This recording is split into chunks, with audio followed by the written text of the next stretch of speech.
গতকালকের একটু মাংসের ঝোল ছিল, তো ভাবলাম যে একটু পিঠা করি। দেখো কি সুন্দর পিঠা হচ্ছে, মাশাআল্লাহ তাবারাকাল্লাহ, ভীষণ ভালো লাগছে। কিন্তু একটা ভুল হয়েছে, সেটা হচ্ছে একটু নাকি তেলের পোছা দিতে হয়, মানে তেল দিয়ে একটু মুছতে হয়, সেটা করি না, তার জন্য এরকম উঠছে না। আর এই যে আমরা এখন নাস্তা করব, নাস্তা করে চলে যাবো সোজা বাবার বাড়িতে। সবাই আসতেছে বোনেরা, তো আমি আর মিস করবো কেন। সকালে ঘুম থেকে উঠে ভাবলাম যে পিঠাগুলা বানিয়ে একটু মাংসের ঝোল আছে, বেশি বানাবো না, শুধু এই যে কয়েকটা বানাবো আমার জন্য একা, কারণ শুধু আমি একা একা খাবো। আর দেখো খুব মিস করছি তোমাদের ভাইয়াকে, তামজিৎকে, ওরা খেতে যাচ্ছিল। তোমরা দেখলা যে সৌদি আরবে অনেকবার চেষ্টা করলাম বানানোর জন্য, বাট হয় নাই, আসলে হয় নাই। তার পেছনে কারণ আছে যে ওইগুলা না, চালগুলো ভালো ছিল না।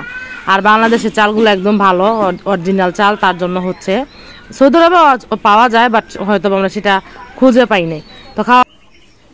আসসালামু আলাইকুম, কেমন আছো তোমরা সবাই? প্রতিদিনের মতো দেখো আজকে কোথায় এসে ব্লগ করছি। আর এই যে তোমাদের সাথে একটা জিনিস শেয়ার করব।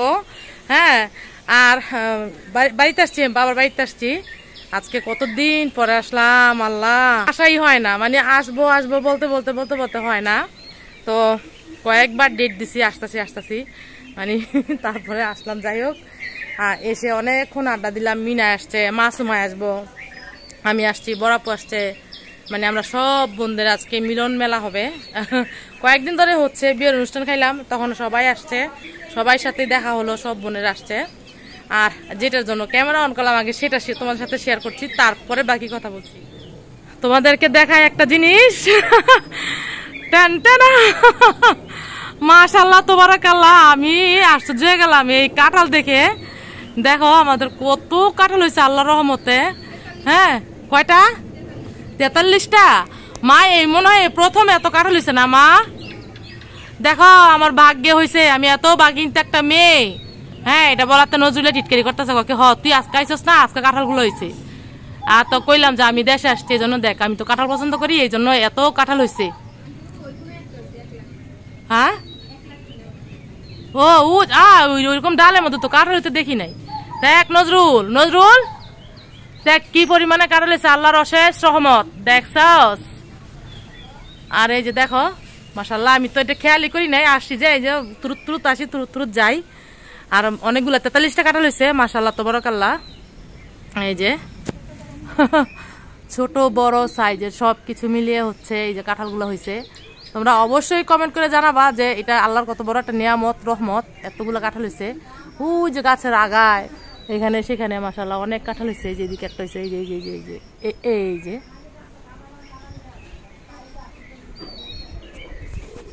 আর আরেকটা জিনিস তোমাদের সাথে শেয়ার করি, আমার মা কিন্তু কখনোই বেকার থাকে না আর কি, আজারা খাটনি করে, কিন্তু বেকার থাকে না। এই যে দেখছো, হ্যাঁ, কয়েকবার এরকম মনে হয় হাঁস কিনে, অনেকগুলা করে মুরগি কিনে, এটা দেখা যেতেছে হাঁসগুলা।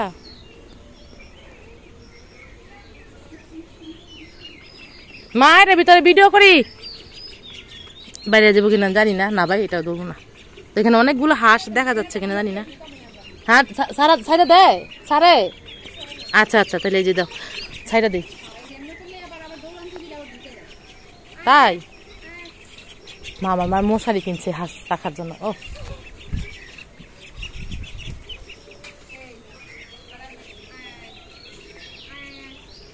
হ্যাঁ, মাশাআল্লাহ তাবারাকাল্লাহ। কি করে এই যে হাঁসগুলা আর কয়দিন পর হয়, আর একটু বড় হয়, সব হাঁস মারা যায়, একটাও খাইতে পারে না। প্রত্যেক বছর বছর এরকম করে হাঁস নেয়। ওইটার ভিতরে আর আছে?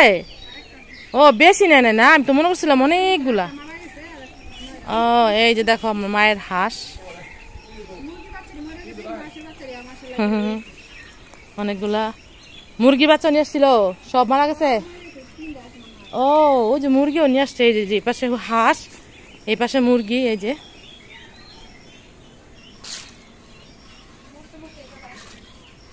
মুরগি আর ছাড়া যাবে না। মা মুরগি কইতে আনছেন?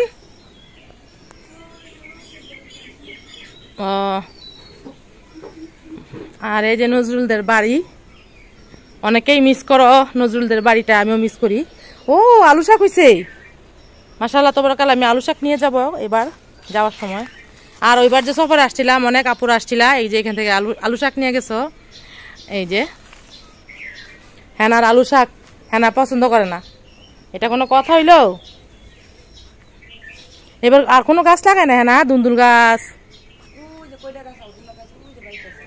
ভালো হয় না, বালু না এগুলা সব প্রজেক্টের মধ্যে বালু ফেলাইছে। আর এই যে বড়ি গাছ তো তোমাদের সাথে শেয়ার করলাম, প্রচুর পরিমাণ বড়ি হয়েছিল, আলহামদুলিল্লাহ অনেক খাইছি বড়ই। আর এবার এসে সব কিছু পাইছি, সব গাছের ফল সব পাইলাম। ওইবার এসে আম পাইছিলাম, তোমরা দেখছিলা যে আম খাইছি, কিন্তু আমগুলোও এবার আসে নাই, এই যে একদমই আসে নাই, একটা আমও আসে নাই। তবে ওই যে ওই লম্বা গাছটার মধ্যে ওইটার মধ্যে আসছে, কিন্তু ওইটা আবার পাকলে পাকা পর্যন্ত খাওয়া যায় না, কি বুঝলাম না, কি জানি হয় আর কি, যে কোনো সমস্যা হয় পাকলে, মানে পাকা পর্যন্ত খায় না, কাঁচা থাকতেই খায়, কিন্তু অনেক কোচার মধ্যে। ওই জাল্লা এবার আম মানুষের গাছের মধ্যে এবার আম আসেই নেই। এগুলা এই যে যেগুলো সাদা হয়ে থাকে আমে, হ্যাঁ প্রচুর পরিমাণ আম হয়, একটা গাছের মধ্যে আম নাই, আল্লাহ জানে কি হয়েছে। এই যে দেখতে পাচ্ছ না জানি না, একটা গাছের মধ্যেও কিন্তু আম। এখন আমরা খাওয়া দাওয়া করব। আর আমি আসার পরে আমি এসে দেখতেছি রান্না করতেছি, আর সকালবেলা এত মজার খাবার খেয়ে আসছি। সকাল মেকানি আইছিল, মেকানি এসে কালকে আজকে ঠিক করে দিয়ে গেছে, কালকে ঠিক করছে একটু নিয়ে, আজকে ঠিক হয় একবারে ক্লিয়ার, নিচে উপরে একদম সুন্দর। আমাদের এখানে এসে দেখছি এটা কি মাছ, মা? রুই মাছের এই যে কত বড় কাটা।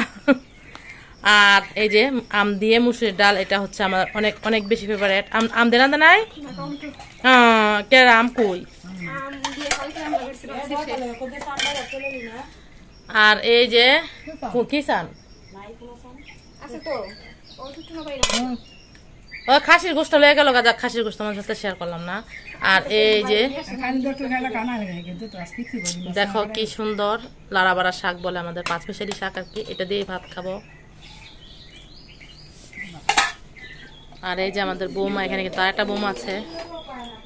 এই যে এখানে মুরগির মাংস রান্না করা হয়েছে, খাসির মাংসগুলো লয়ে গেল বরাবর জন্য রাখছে। হ্যাঁ আমরা আসছি, আমাদেরকে খাওয়াবে না, বড় মেয়েকে খাওয়াবে। আচ্ছা যাক, এটা রাখলাম নোট করে দাও, শুকনা মরিচ দাও মরিমের মা। এত সুন্দর খাবার থাকলে বলো তো কি খাওয়া যায়। তবে হ্যাঁ রুই মাছের তরকারিটা খাবো, কারণ যে রুই মাছ বটবটি দিয়ে রান্না করছে, মানে এটা না কি যেন বলে, এই মুহূর্তে ভুলে গেছি, বটবটি বলে আমাদের এলাকার মধ্যে। আচ্ছা যাই হোক, যেটাই হোক। আর এই যে দেখো কি সুন্দর শাক, শুকনো মরিচ দিয়ে ডলে ডলে ঝাল ঝাল করে খাওয়া, এটার মজাই আলাদা। আর মাংস তরকারি খাবো না, যেহেতু যেটা পছন্দ করি না। সকালবেলা পিঠা দেখে আসছি, তো চলো এই যে খাচ্ছি। এখন বাজে কয়টা?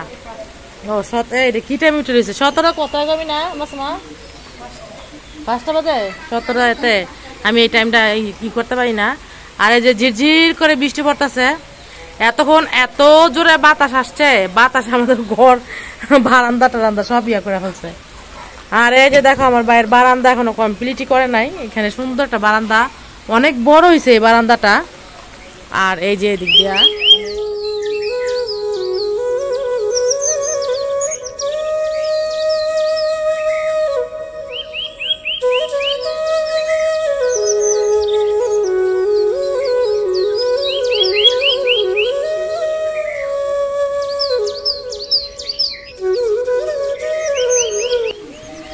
মাহাদি, হ্যাঁ মাহাদি ভাইয়া, ইব্রাহিম, ওর আসলে ডাক নাম হচ্ছে ইব্রাহিম, কিন্তু মাহাদি নামটা আমার। হ্যাঁ আসো, তুমি বৃষ্টিতে ভিজবা? হ্যাঁ না ইয়ার লেগা আমরা এই যে বাহিরে বের হলাম। আর দেখো বৃষ্টি যদি জোরে আসতো, আমাদের প্ল্যান ছিল যে বৃষ্টিতে ভিজবো, কারণ অনেক বছর ধরে বৃষ্টিতে ভিজি না। আর না অনেক বছর ধরে না, গত সফরে এসে ভিজছিলাম। আর বৃষ্টিতে এমন জোরে আসে না, আর বিশেষ করে হচ্ছে বিকেলে বৃষ্টিতে ভিজতে ভালো লাগে না, শীত করে। আর এই যে আমরা দোকানে গেছিলাম, আমরা কিছু মজা নিয়ে আসলাম। আর এই যে একটা জিনিস নিয়ে আসছি, এটা কি বলতো, পান নিয়ে আসছি। আর বাংলাদেশ আসলে এটা খাই সবাই মিলে, বিশেষ করে মাসুম আর আমি একসাথে হইলে অবশ্যই পান খাই। আর আমরা অনেক দুষ্টামি করি, বিয়ান করি, মানে বিয়ান। আর এমন তো সম্পর্কে ওরা সব বোন আমার এখন বিয়ান হচ্ছে মার। হ্যাঁ নে পানটা খা, নে খা। ও বিয়ে হইতে না।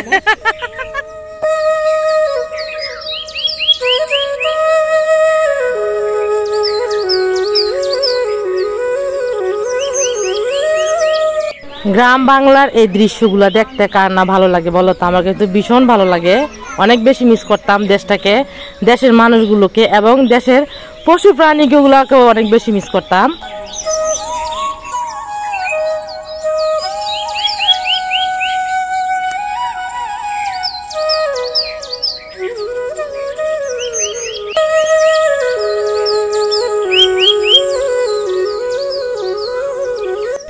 এইরকম বৃষ্টি কার না ভালো লাগে বলো তো? এই বৃষ্টি, এই মেঘ, এই রোদ কি ভালো লাগে তাই না বলো তো?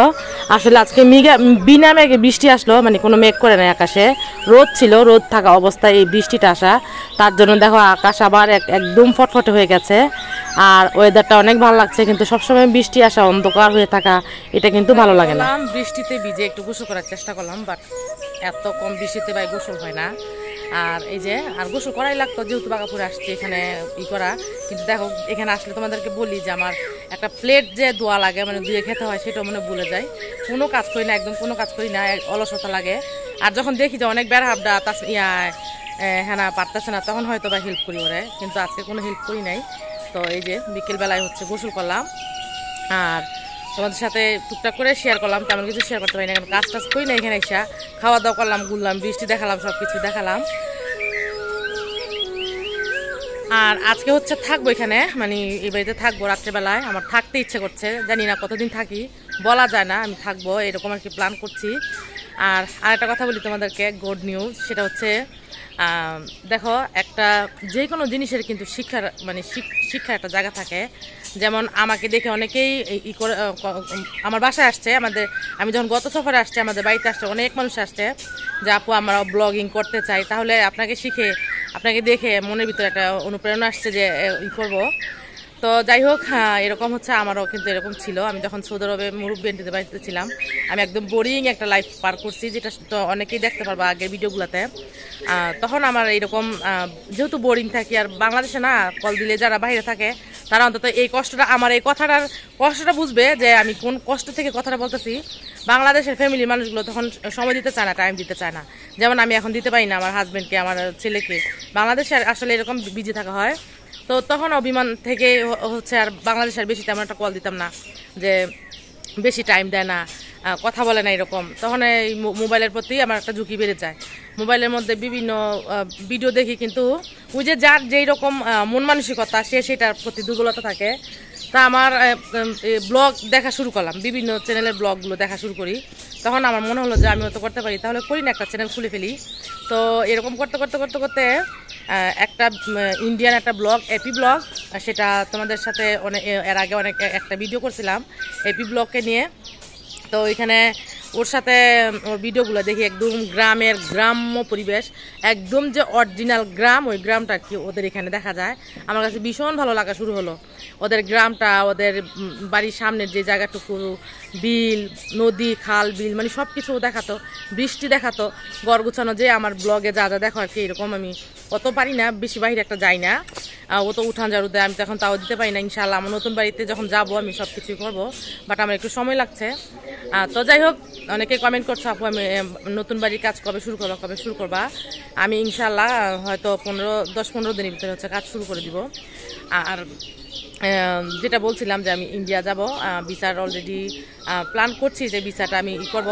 আর ওই যেটা বললাম এপি ব্লগের যে প্রিয়ার সাথে আমার যোগাযোগ করা শেষ, যোগাযোগ করছি, ওর সাথে কথা বললাম, ও খুব খুশি হয়েছে যে আমি বলছি যে প্রিয়া আমি তো ইন্ডিয়া আসবো তোমাদের, আমি ইন্ডিয়া কিন্তু ওদের বাড়িতেই যাব, আমি এরকম না যে ইন্ডিয়া বিভিন্ন শহরে ঘুরতে যাব, এরকম না, আমি একটা মেয়ে মানুষ, তোমাদের পাওয়া যাবে না। তো এইটাই আর কি বকর করলাম। আর তোমরা দোয়া করো আমাদের জন্য, যাতে আমরা অনেক দ্রুত ইন্ডিয়া যেতে পারি, মেয়েকে নিয়ে যাব। আর প্রসেসিং চলছে ইন্ডিয়া যাওয়ার জন্য। আর আজকের মতো ভিডিওটা এখানে শেষ করে দিচ্ছি, তোমরা সবাই ভালো থেকো, আল্লাহ হাফেজ।